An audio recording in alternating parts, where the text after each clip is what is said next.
Good afternoon. How's everybody? It's been a really good meeting, and I'm glad that the virtual is working out well.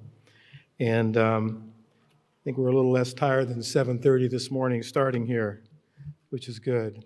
So I've really been looking forward to today, been looking forward to this talk, and I think we're really lucky because we're going to have a talk that's not virtual by Dr. Panchanathan. And he tells me, this is his first conference that he's gone to non-virtually and given a speech. So we're really excited by that. And it's a great honor for me, of course, to introduce the keynote.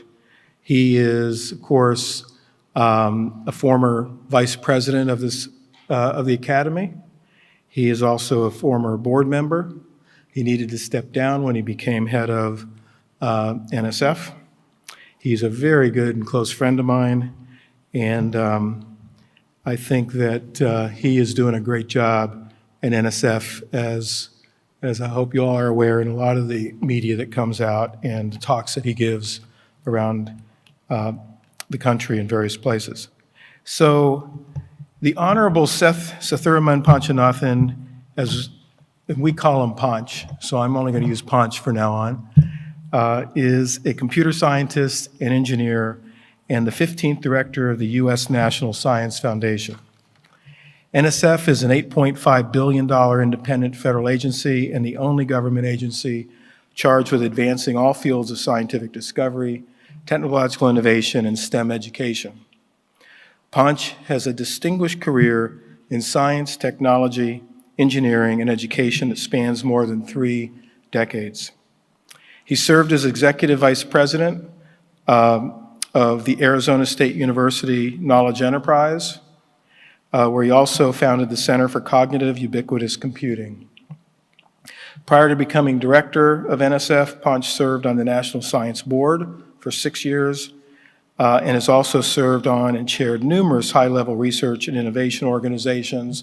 In fact, I loved interacting with him when I was a vice president with the APLU Council on Research, which he chaired, if I remember right. He is also a fellow of the National Academy of Inventors, of course, the American Association for the Advancement of Science, the Association for Computing Machinery, and other prestigious science and engineering associations. Panch's scientific contributions have advanced the areas of human-centered multimedia computing, hepatic user interfaces, person-centered ubiquitous computing technologies for empowering individuals with a range of abilities. He is probably one of the most energetic and dynamic people that I interact with, and I'm really excited that he's here. Everyone, please welcome Panch.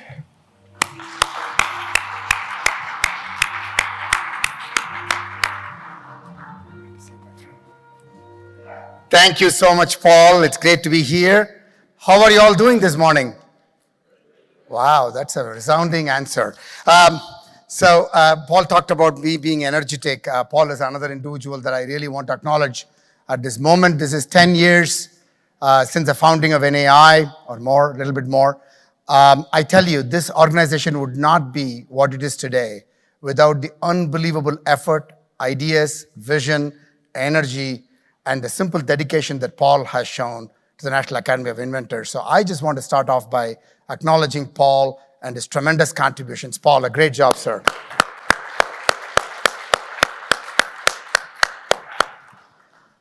As Paul introduced, I have known Paul for a while as a fellow Vice President of Research for many years, and then, of course, as the National Academy of Inventors President, and then having served in the board, as well as served alongside with them as a Vice President of NAI. So today, I wanted to start by talking about how we are looking at the National Science Foundation into the future. And in order to do this, the way I thought I will frame this is in the context of what NAI does best, which is advancing innovation, inventiveness across the nation, every part, rural, urban. And so it is very consistent with how NSF is seeing itself into the future.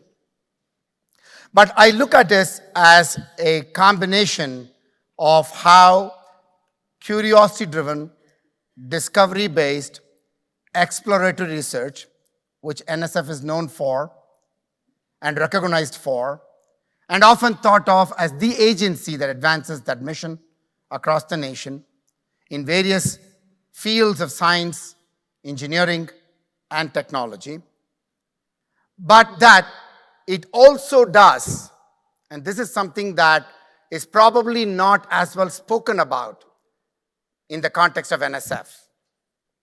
Over the last 7 decades since its inception, under the visionary ideas of Vannevar Bush 75 years ago when he postulated the formation of the National Science Foundation, the other component, which I describe as use-inspired, solutions-focused, translational research or innovations.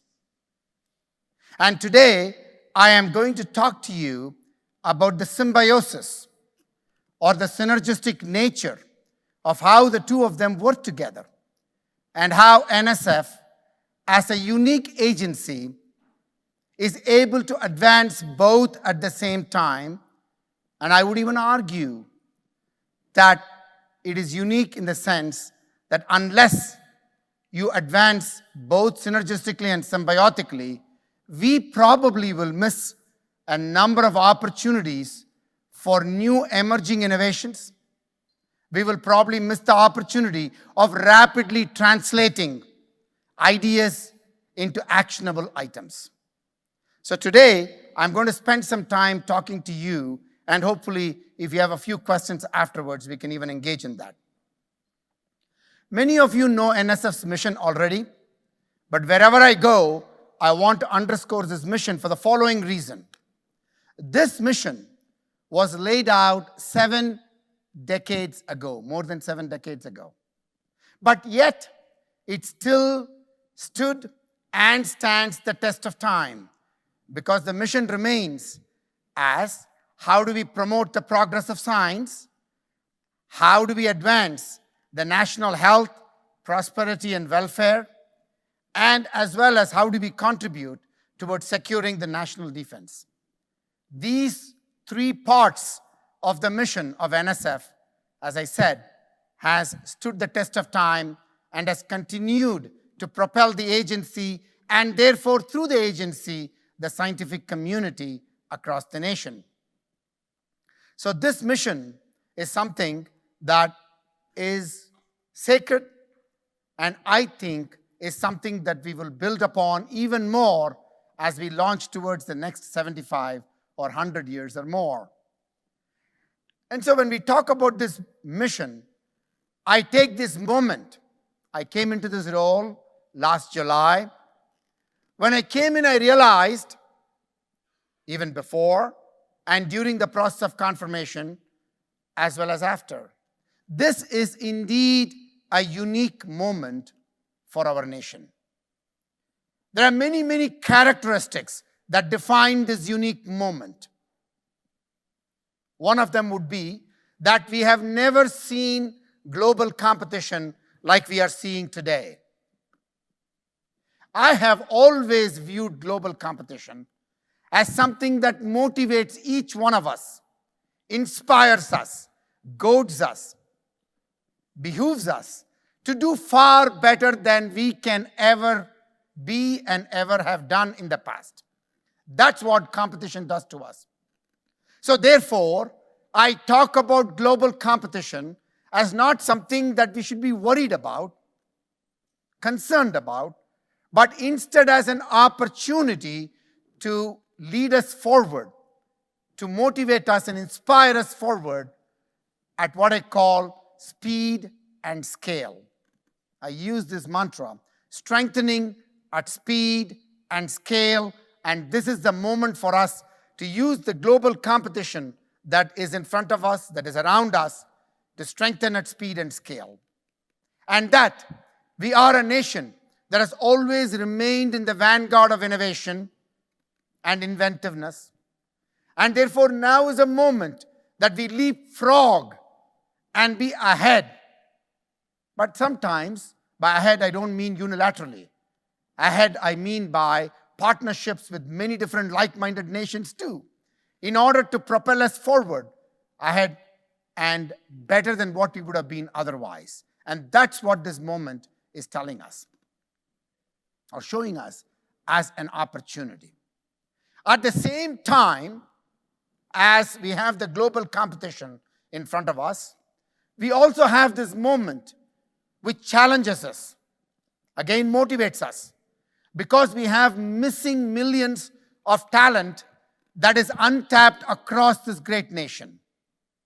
Missing millions of talent from the broad socio-economic demographic, the broad and rich diversity of this nation, the broad demographic from a geographical sense, whether it is a rural or an urban area.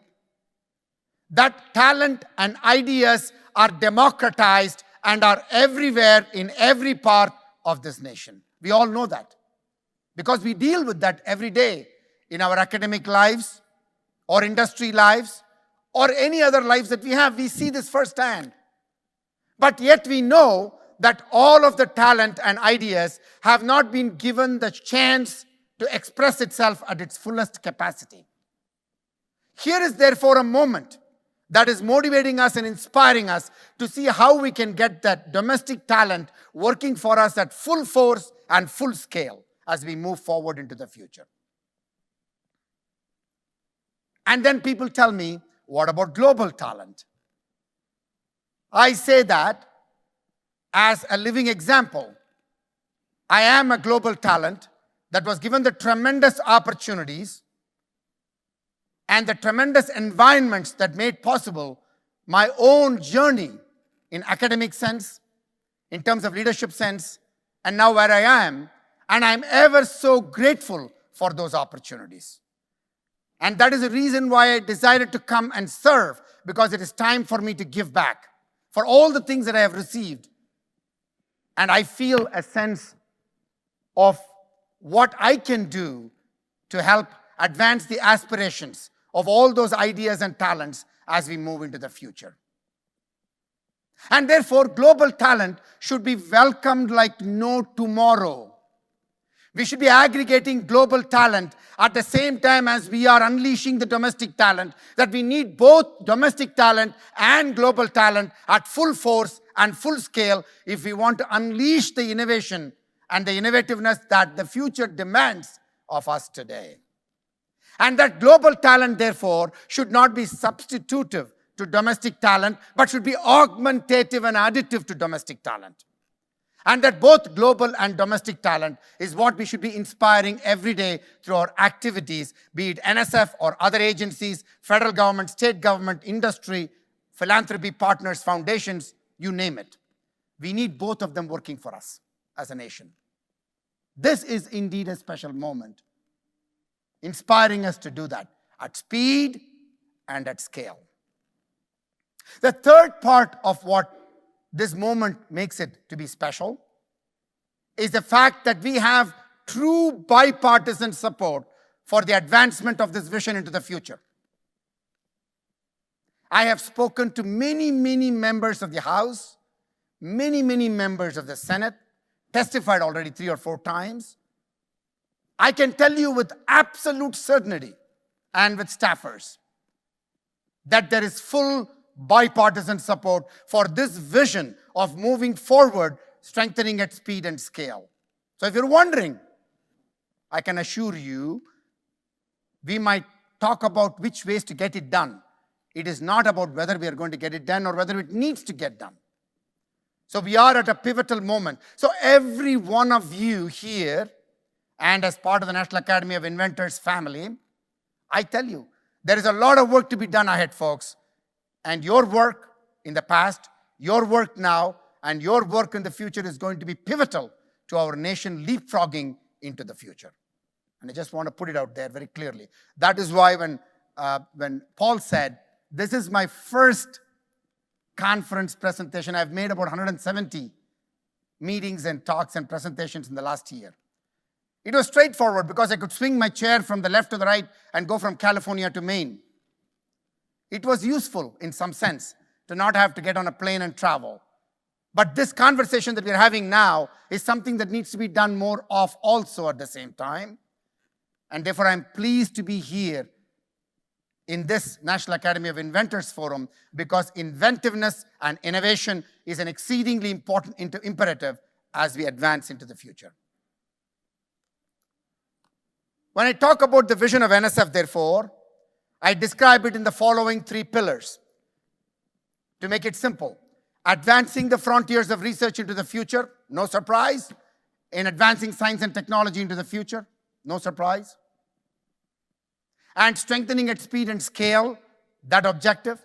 The last 7 decades, NSF has done an outstanding job of inspiring talent and ideas.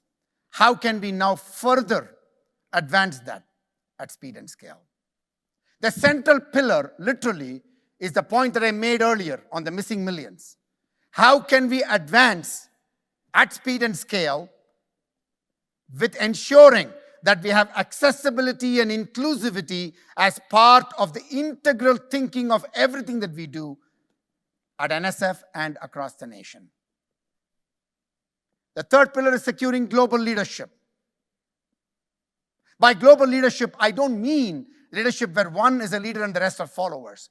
What I mean is like-minded partners who share in the values of openness, transparency, reciprocity, research integrity, and a whole host of other values and principles that we adhere to, that we will all work together so that we might achieve those goals that we aspire for globally. That we might solve the global grand challenges by bringing all the inspirations, all the expertise, and therefore the solutions, in order that we might realize those solutions at the end of the day. And that these 3 pillars cannot be advanced without the foundation of partnerships. That NSF, while it can do a lot, is not the only game in town. That NSF will work in partnership with all the agencies, NIH, DARPA, other aspects of DoD, Department of Energy, Department of Commerce, NIST, NOAA in the Department of Commerce, NASA. I speak to the leaders of all of those agencies, and we have pledged that we are going to work together. Because this is a moment that is calling us to work together to solve these grand challenge problems, as well as inspire talent and ideas across the nation. There is absolute understanding that we will all do this together. And therefore, that partnership is very important. But before we even go to the external agency partnerships, we have endeavored to make sure that all of the directorates within NSF will also partner with one another at speed and scale, so that we might do those things that are the fusion of disciplines, that we might solve problems by bringing mutual inspirations across disciplines, whether it is the social behavioral sciences or biosciences or geosciences or engineering or computer information science engineering or mathematical and physical sciences directorate or the education human resource directorate. It doesn't matter which directorate it is. That we will bring all of those inspirations together to be able to come up with solutions to the grand challenge problems. And therefore, that partnership is exceedingly important.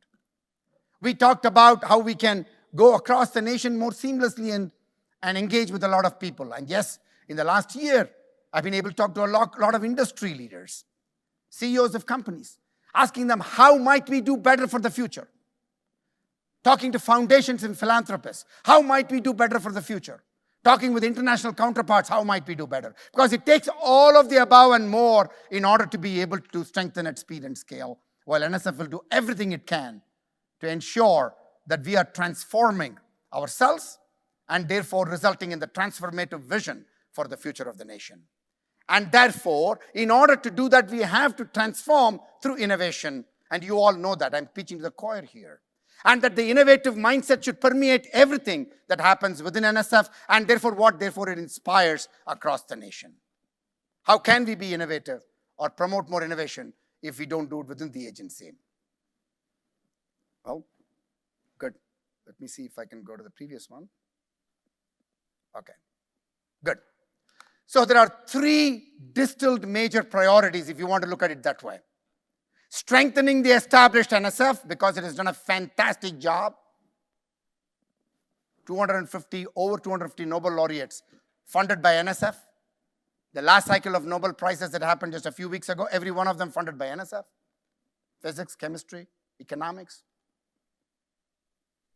So we can do more on that front, and we can do a lot more by translational work that is also happening through the NSF programs like I-Core, engineering research centers, science and technology centers, material science and engineering research centers, physics frontier centers, chemical innovation centers, and on and on and on. There's a lot of work that can be done through centers, individual PIs and groups of PIs working together and transforming the science and technology vision for the future. At the same time, as I said, we have to inspire missing millions to this process. When I came into the agency last year, it was a defining moment because I had wanted to build a cross-cutting entity that leverages all that happens in these directorates that I talked about and the support of the Biden-Harris administration as well as the Hill. We are, as you might have seen, some of the bills that are out there in terms of the Endless Frontier Act, which became the U.S. Innovation and Competitiveness Act, USICA, and a host of other legislative priorities that are there. You see that the stage is set, and we're waiting for the outcome of all of that so that we might launch into this new technology innovation partnerships, as a term it called TIP, to tip the balance, if you want to look at it that way. That this cross-cutting directorate will leverage everything from the directorates and translate it at speed and scale, as well as what happens in the TIP directorate will energize more of the activities in the directorates. And that's what we need for the future of this nation. And in order to do this, I started to talk about NSF in the following terms as I started off this conversation with. That the DNA of NSF, as I term it, has two strands. One strand is the curiosity-driven, discovery-based exploratory research or explorations. The other strand is a use-inspired, solutions-focused innovations or translational research. That these two are not a pipeline, as sometimes that we think about it or talk about it, you all know this, that these are highly synergistic and symbiotic. Explorations make possible innovations. Innovations in turn makes possible in certain cases more explorations. This symbiotic nature is what makes NSF an ideal agency for advancing into the future, the science, technology, and engineering aspirations for the nation. Let me give you some examples. Sometimes these things happen over decades. Sometimes these things happen within decades. Here is an example on COVID-19 because we are at this moment.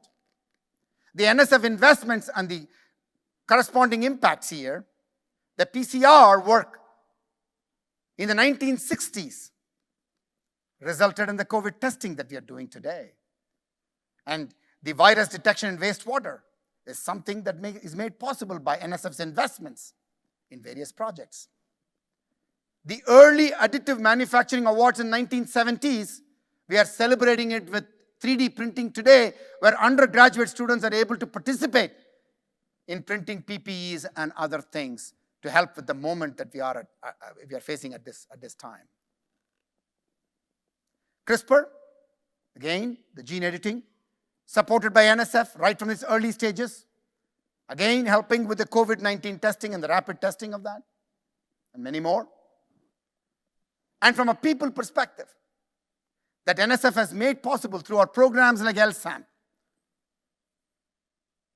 that those people then participate in terms of strengthening the workforce that is required, and many examples of people who have been trained through a Meyerhoff Scholars Program at, for example, University of Maryland, Baltimore County, and those leaders now leading the vaccine development in collaboration with Moderna, for example, as one example from the NIH.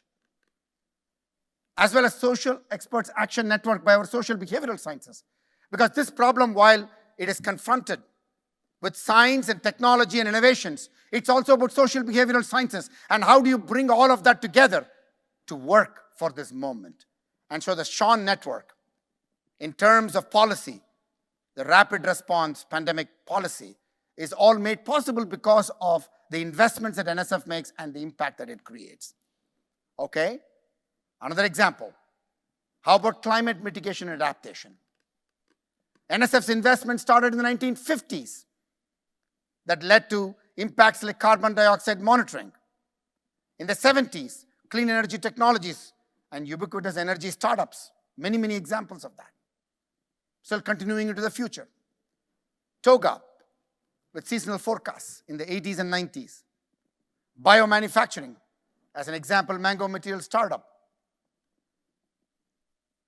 As well as understanding the fundamental aspects of climate change and the changing Arctic and building resilient Arctic communities for a lot of Native American tribes to make sure that they are part of the conversation and helping advance solutions together in partnership. Okay, let's talk about a technology example. AI. We celebrate AI today, and I'm sure a lot of you here, as well as listening to this talk, do participate in the AI revolution, have done their part, continuing to evolve and advance ideas and technologies. But in 1970s, as early as 1970s or even before, the framing for all of this work was already established by funding from NSF and other agencies. The machine learning, the deep learning, these ideas, and even startups like DeepScale, the vision system for self-driving cars, which is acquired by Tesla. These are all outcomes related to NSF's investments, some directly, some outcomes indirectly. Likewise, natural language processing work in the 70s, leading to the speech recognition software that we all engage with these days. Bayesian network works that was supported in the 80s, leading to medical diagnosis, traffic prediction and routing, etc. Intelligent tutoring systems. In fact, we funded an AI institute, I'm going to come to that, around this student-based AI and team-based learning. And facial recognition that is used in startups like Emotion. This is just a process, as I said, the symbiotic process of exploration to translation to innovation. So when we talk about expanding the frontiers of science and technology, in addition to the established programs at NSF and scaling them, we are engaged in a number of pilots. And some of these pilots are shown to be very powerful and therefore scaling faster also at the same time.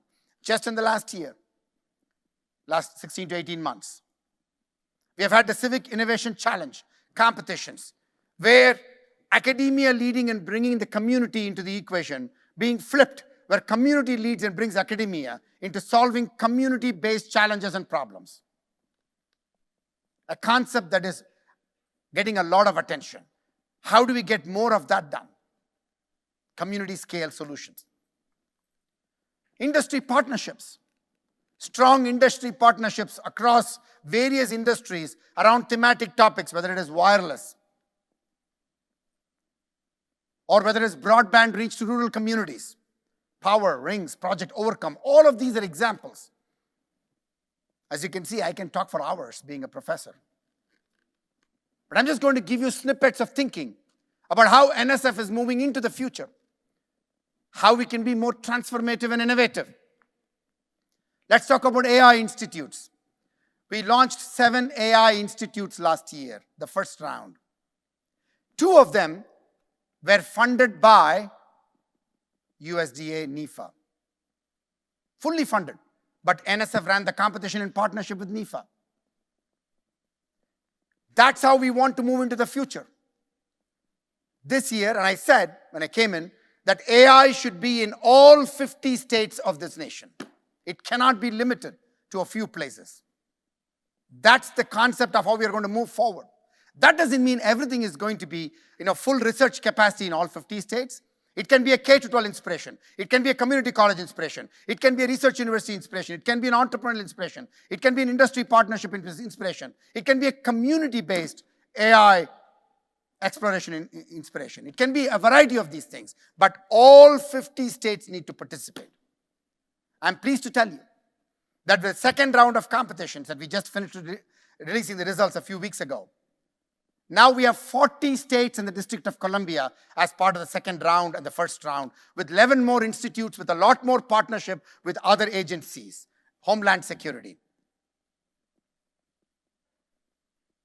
and energy. And we're going to be looking at NASA. We're going to be looking at NOVA. All of these partnerships are going to help us to advance even more. And even more exciting in the second round is we have one full institute made possible by a combination of Google, Amazon, Accenture, and Intel funding the entire $20 million. Good ideas will always secure investments. We have to trust in that. We first need to lead by good ideas and ideas that can have transformative science as well as impact.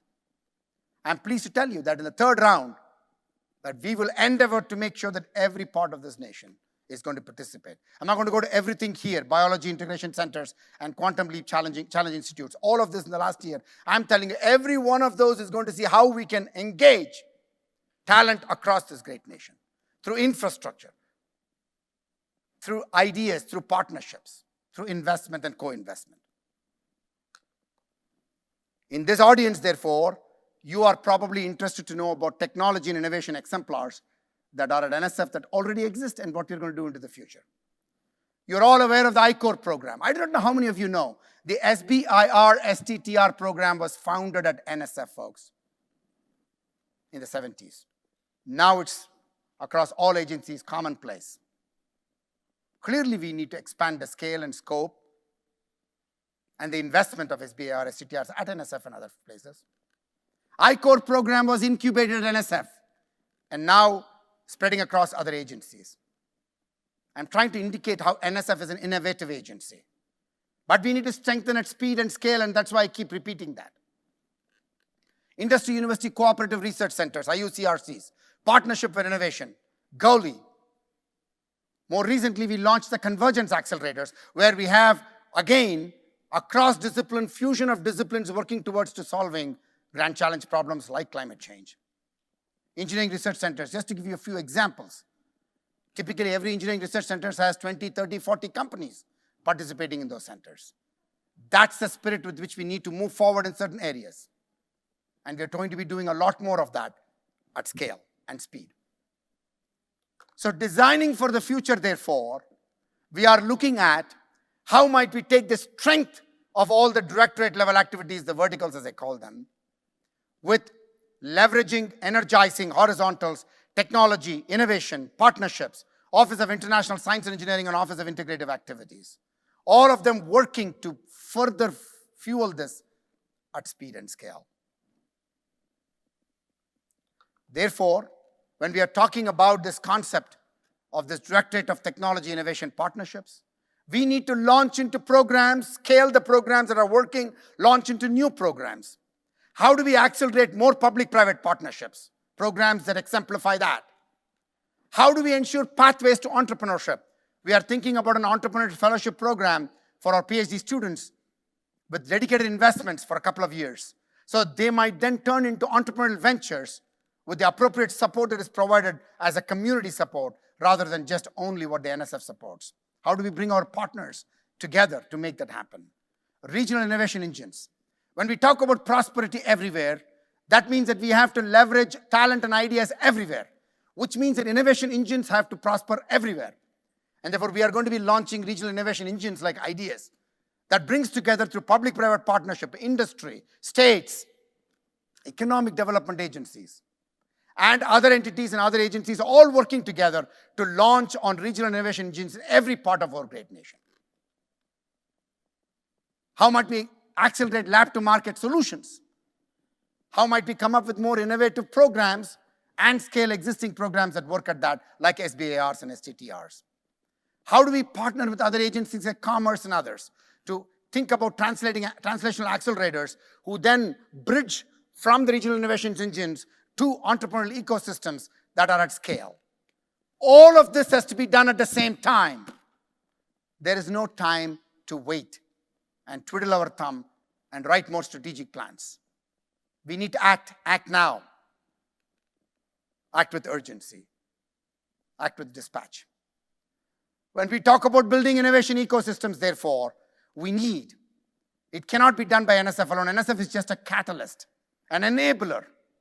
And therefore, we need industry partners, we need community partners, we need local government partners, we need universities and colleges and K-12 systems, and a whole lot more working together to advance the future. And when you think about building innovation ecosystems, we need, as I often repeat since I took office, we need Bell Lab-like entities in every part of the nation around the thematic topics that is akin to that place, that spurs innovation at speed, scale, and are really strong. And therefore, I call upon this partnership with this fantastic set of inventors, innovators. The nation, why nation? Across the globe, in every part of our nation, rural, urban, bring your ideas, and see how we can be part of this transformative movement. I want your ideas, I want your partnership, I want resources, not just about money, energy, time. That's how we are going to be able to move this forward. It takes more than a village. It takes a nation to come together in order for us to be able to deliver on this. And you can be rest assured that NSF is committed, NSF is energized, NSF is ready, has been ready, and will be ready for that future that we all hope will happen sooner than later. So thank you so much for the time today. It was great being here. I hope you found this useful. And if you'd want to communicate with me, you're welcome to by sending me an email. So thank you.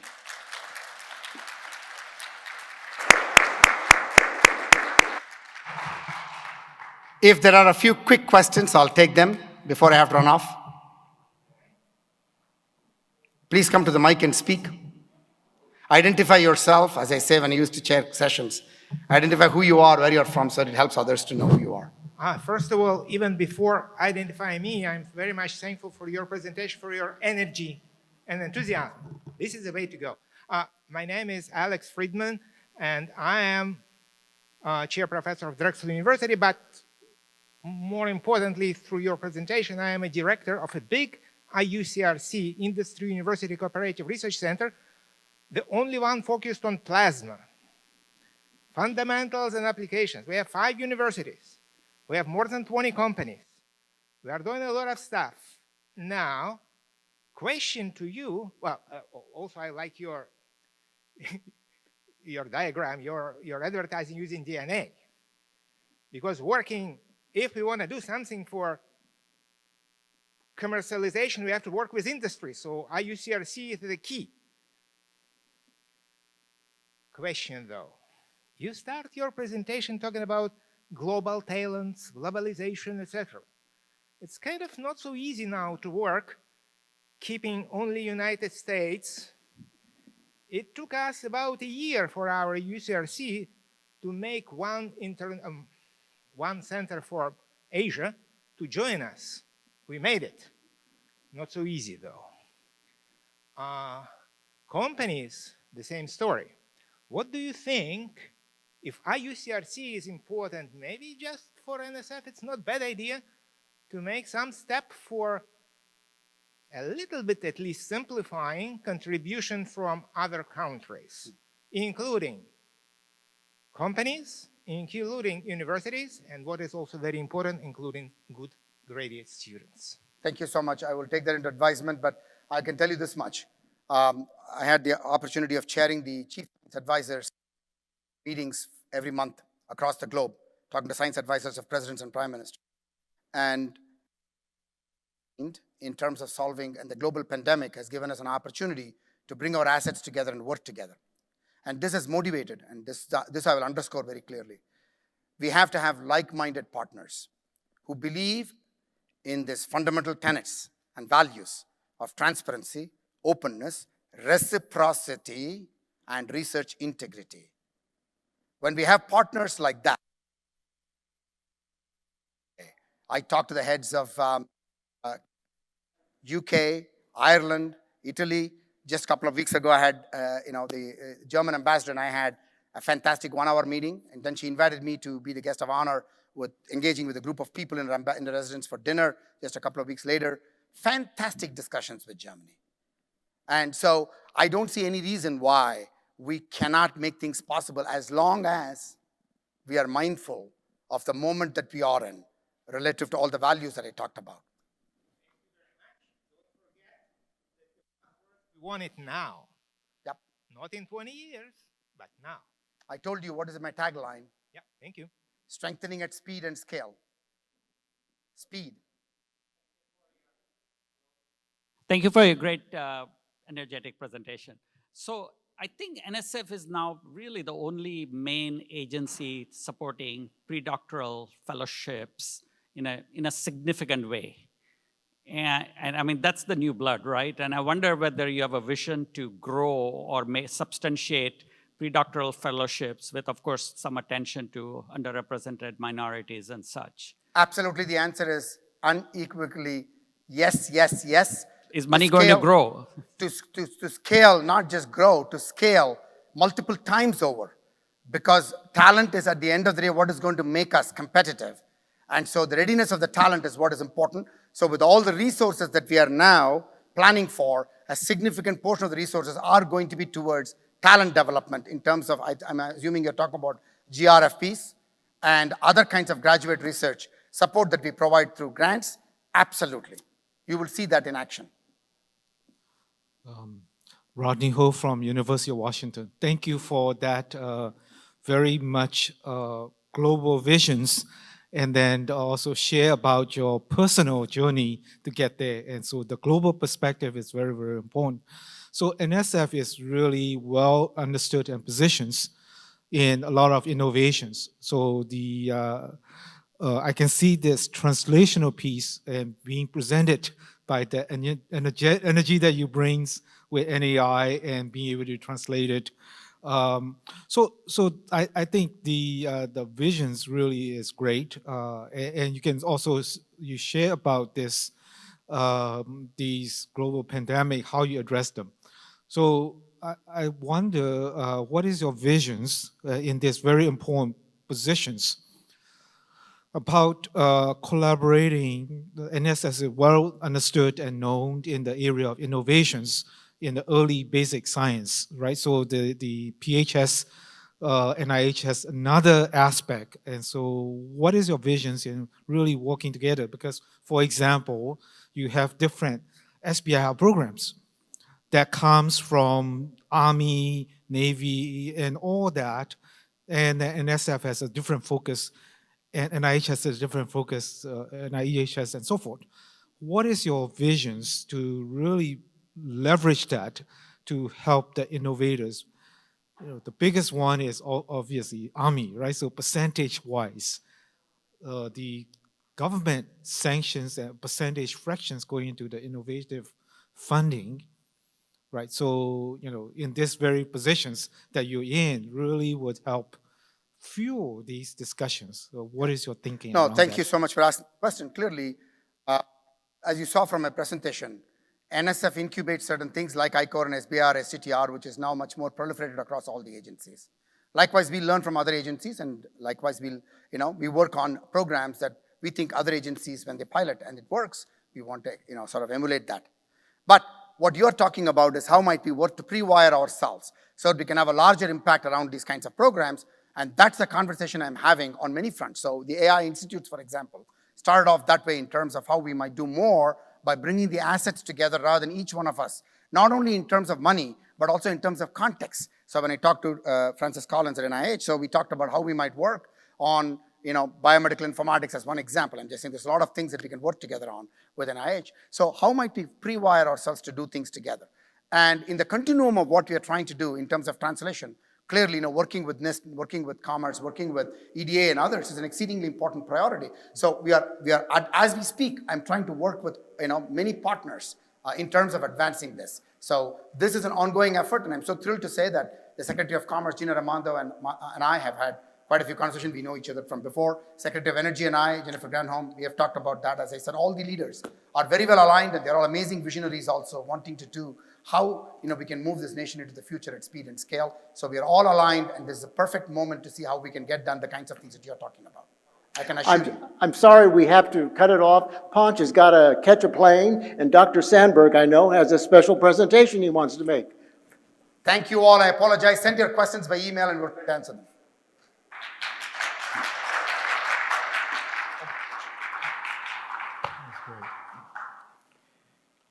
So, you are the second inventor, academic inventor, to lead NSF.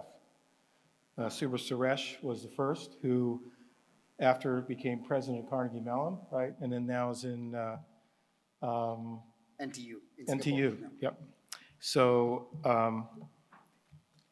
you can tell an inventor helped and an innovator helped create this vision. It's an incredible vision. Thank you so much. And it's great that NAI fellows have led and are moving into such important positions, and you're such a great person in doing that. So I can tell you personally, this organization would not be what it is in the first 10 years without the help of my co-helper and mover in this. He's been great, provided a lot of insight. Board meetings were very, very fun, and we moved in a lot of different directions. Can't do everything, but a lot of ideas, especially when you have a bunch of innovators, a lot of ideas. So we're starting something, and we're starting something which is a Founders Award. And this is the NAI Founders Award, and this is the very first one. And I want Panch to, because of what you've done, you've helped NAI so much in the growth, and what you've done in the community has been amazing, that we are pleased to give you the Founders Award 2021 to you. Wow, thank you.